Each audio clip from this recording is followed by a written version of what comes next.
We are here with Greg today. Greg, thank you very much for joining us at the National Automobile Museum. Greg, we're going to start off because we're at the Automobile Museum. Can you tell me what your first car was? A 1976 Dodge Power Wagon. Any stories behind that you want to share? I wish I could find G-rated, it. G-rated versions? I wish I could find it. Yes.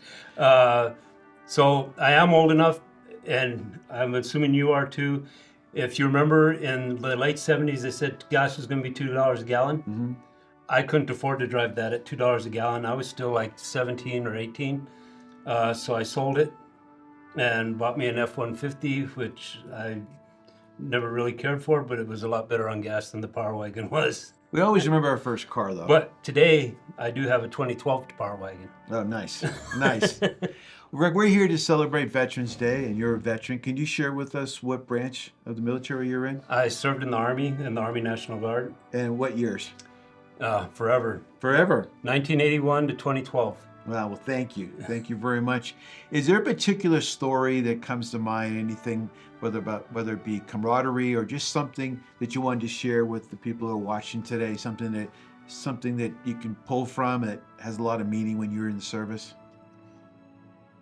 I didn't know one of the things that I missed a lot, and I had the opportunity and honor to go on an honor flight.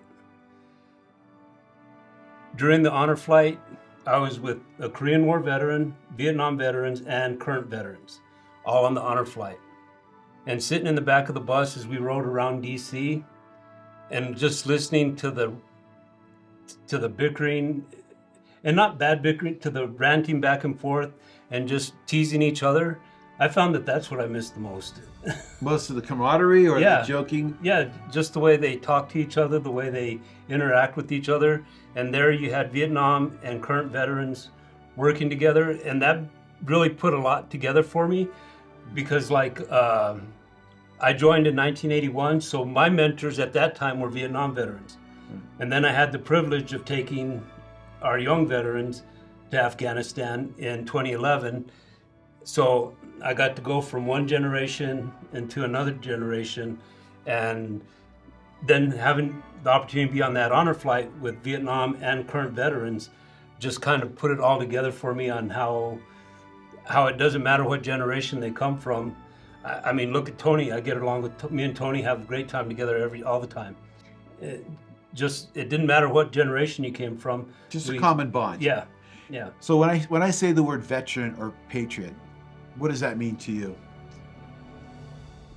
That's somebody that was willing to say, I'm ready and willing to do what it takes and what the country asked of me. And is there a particular memory or is there a particular story you'd like to share, or someone that's watching today? Is there anything you'd like to convey as a veteran? Our forces go through changes, and I got to see many of them. And regardless of the change is difficult, but change is also good.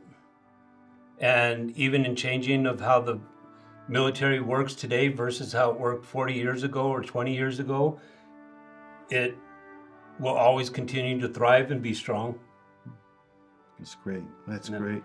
Well, thank you very much for your service, and thank you for joining us here today. We appreciate it. Thank you. Thank you.